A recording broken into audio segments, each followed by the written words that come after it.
in that I wish I did at the start and it was actually negatively affecting me. Is know your why. Would never recommend people to start recovery without. Yes, you feel like absolute crap. And it's been a great distraction. 5 must-dos before starting recovery and my top 5 takeaways from my first month of anorexia recovery. Hello everybody and welcome back to my channel. If you're new here, my name is Jess Tatham and this channel is dedicated to my anorexia recovery journey and sharing with you guys the full journey from start to finish and all the ups and downs that come with that. So if you haven't subscribed yet, make sure you subscribe now or follow me on Instagram to follow my journey on a bit more of a daily basis. Getting on to the point of today's video, so I am over a month into recovery, but sort of really active recovery. I'm sitting at that 1 month mark. So I thought what might be a good video is to share with you my must-dos for when starting recovery and also my top takeaways, what I've learned from my first month as well. So it's sort of a bit of a two-parter video. So I've got all of my little notes here so I can see my laptop here and also it filled the frame a bit more. Let's get started. So I want to start with my 5 must-dos when starting recovery, and these are some things that I did when I started recovery and also a few weeks in that I wish I did at the start. So please take my advice, and if you're about to embark on the recovery journey, or if you are already on and haven't done these things, I really do highly recommend them because I think they've really helped me. So number 1 is unfollow triggering media. So this is meaning go through who you follow online and give a deep clean to your feeds and your follow list and your friends. What I found when I did this was I was hesitant to unfollow some people because they did spread a message of like body positivity or something like that, but for me it wasn't resonating with me and it was actually negatively affecting me because I was like, oh well, like I don't look like that, why don't I look like that, and everything. So I think really being really stern with yourself and saying, how does this person make me feel when I see them on my feed, and basing it on that. You can also mute people on Instagram as well, so you don't have to unfollow them if you still want to, I don't know, still have that friendship with them, or if you do think eventually you'll be able to refollow them, don't want to have to, you can just pop them on mute for now and you won't see them in your feed for the time being. So number 2 is straight on the back of that one, and it is to follow empowering media. So the best way that I found my empowering body positive recovery media was actually going through hashtags and seeing who was posting about it and then going through those accounts and then clicking on who they tagged and just following that that chain. And I've actually followed so many amazing accounts now that just give experiences and quotes and little infographics and visuals, and they're really supportive, and going on social media now for me is actually a really nice experience rather than like a comparison game. So I'll pop up some of the hashtags here that I actually used, but also linked below is my eating disorder resources list. So there you'll find YouTubers, Instagrammers, websites and everything like that that I follow that really help me. So check it out, and if you have any recommendations for me, leave them in the comments or message me on Instagram or tag me on Instagram and I'll add them into the list but also follow them myself. So number 3 is find an outlet. So if you didn't already guess, my outlet is this YouTube channel and posting stuff on Instagram. Now I know it's a very public outlet. If you can hear noise in the background, it's my dog. He's just chasing a shadow. But yeah, finding an outlet is so important, and it's something that I did not do the first bit of my recovery, and it is something that I would never recommend people to start recovery without, if that makes any sense. And that's my sink now, so we'll just go for that. Back on track now. This outlet could literally be anything that you want. So you could write, draw. I have never heard a louder sink in my life. Are you serious? I hope that isn't too loud on the microphone. Okay, I'm just gonna keep going. I'm sorry if you can hear that. I'll try to do some of the audio. But yeah, finding an outlet is so important. And as I was saying, you can draw, write, talk, make a YouTube channel, dance, whatever you want to do that helps you get it out is so vital, and is something that I didn't start doing until a few weeks in. And before I started doing these videos and talking to people about it, I was in such a dark place and I felt so alone. But because you go to all these appointments and you just get told this information, then you read it all online and etc, etc, etc, it gets really, really overwhelming. So having an outlet that is suited to you is vital.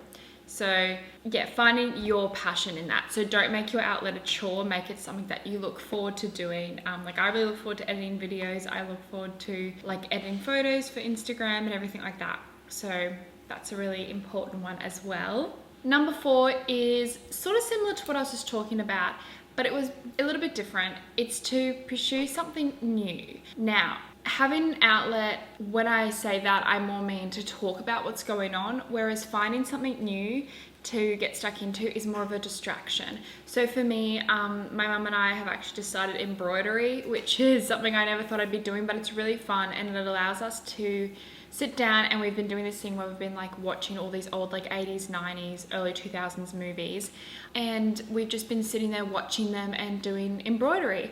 And it's been a great distraction for like hours on end. Like we've watched 2 movies back to back and just stitched the whole time and like done our own designs. And it's been something that is like a creative outlet, but it's a distraction for me. And you know, my whole life at the moment revolves around recovery, and those few hours while you're watching the movie and stitching, yeah, the fear foods and the anxiety and everything still swirl around my head, but they are just that little bit more quiet in those moments. So I really, really highly recommend finding something that does that for you. It could be sewing, could be puzzles, again, anything at all, as long as you enjoy it. And number 5 is know your why. Now I know this statement is used on a lot of different like platforms and like when you find a job, like know your why and all that stuff. But I really actually think it's important in recovery too, because I think it's very easy to enter recovery but not be fully committed to it or too anxious to fully commit. And I definitely feel like, even now, to be honest, I feel like I am in that stage that there's so much anxiety that fully committing is still too scary. But knowing your why, it comes down to you at the end of the day. Like you can see the best doctors in the world, you can have the best support systems, and recovery won't work unless you do. And recovery won't work unless you commit to it. So knowing your why and knowing the reasons that you want to recover and have food freedom is absolutely vital. So I'll give you an example on some of mine. I want to be able to go out with my family or friends and stop at a random restaurant and eat whatever's on the menu. You know, I don't want to have to panic and quickly Google the menu and see what's on there and does it align with this, and oh, can I ask for that on the side and that on, you know what I mean? Or travel and just try things and experience food as an experience. You know, in my anorexia mindset, it's so focused on food is fuel and you don't need much, you only need little bits, and then you only eat healthy. But you know, just life is about experiencing, and food is such a big part of that. It brings people together. It shows you different cultures and it pushes your boundaries.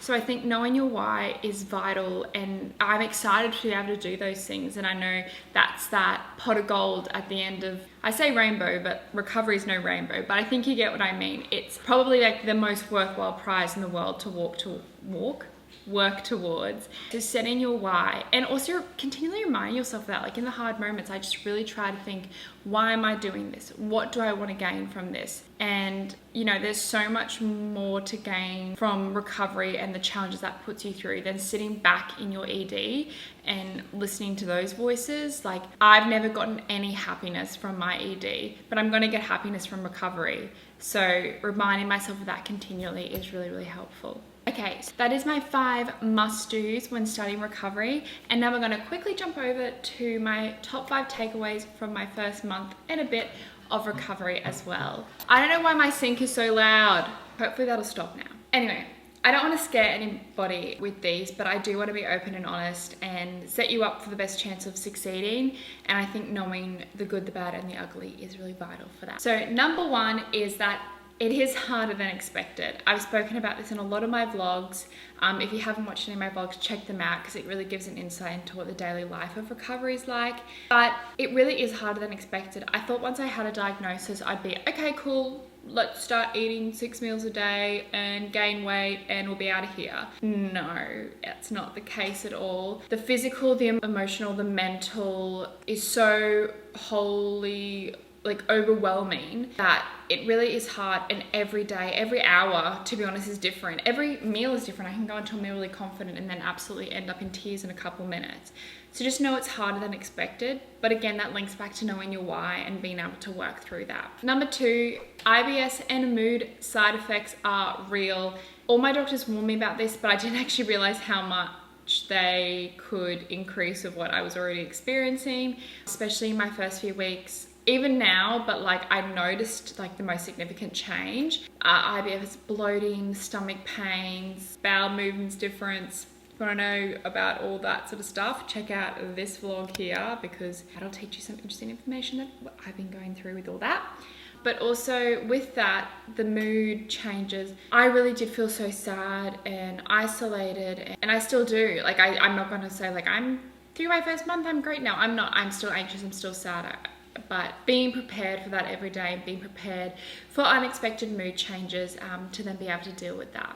So that's something really important to know. And also knowing makes it easier because you can expect your body to be feeling really bad and your mind to be feeling really bad and everything like that. Number 3, some days are good, some days are bad. Similar to what I was talking about before, you can have the best day ever or the best moment ever and feel really happy and it can all come falling down. Or you can be at your lowest of lows one day and then all of a sudden you just boost of energy again. And this is something that, you know, your mood swings, as I was sort of mentioning before, are insane, but just the way your body reacts to the food is always different, and it depends obviously what you eat. Obviously it's important to go through the challenges. When you eat more comfortable food, you tend to feel a bit more sprightly and everything when having to approach meals, if it makes sense. But yeah, I think it's really important to be prepared for that. And sometimes it's a total mix. As I was saying before, in 1 second you can feel great, 1 second you feel bad. And I think prepping yourself for that and also prepping others for that is vital to be able to get through it and know that you can get through it. The bad times won't last forever and the good times won't last forever, especially for right now, because you will have these mood swings. But again, know your why and you will be able to get through those bad times. Number 4, challenges are necessary. Now, I say this almost hypocritically because I hate challenges and they freak me out and I always end up in tears over them. But they are scary, but nothing will change if you don't do them. You won't be able to successfully get through recovery if you do not challenge yourself.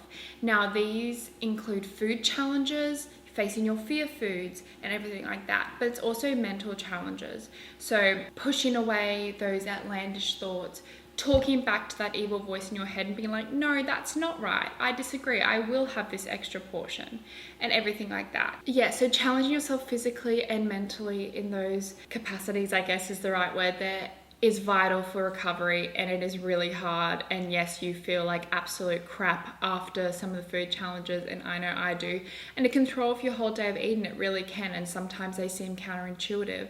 But it is so vital because eventually those challenges won't be challenges anymore and they'll just be life. And I think that's worth the challenge within itself. Number 5 is finding your comfortability is key. Now, this might seem a little bit weirdly phrased, but let me explain. You have to find where you're comfortable in your recovery. And my biggest focus in writing this point and talking about this point is I more want to focus on how many people you tell, if you tell people, and everything like that. For me, I wasn't going to really tell anybody. Like, I told obviously my family and my really, really close friends, but I didn't actually plan on telling anybody else, which sort of seems ironic now that I have a YouTube channel where I talk about this all the time.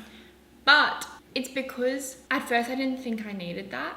But once I spoke about it, I felt so much more comfortable and confident and motivated to recover. And I was comfortable doing that. And I had a lot of people reach out to me and be like, thank you for doing this. It's really good. And I was like, oh, okay, I'm happy I did this. I'm happy, you know, people are responding well and supporting me. And of course, there's going to be people who don't like videos and don't really care less. And I, you know, seeing that, people just sort of pretend to care, I guess.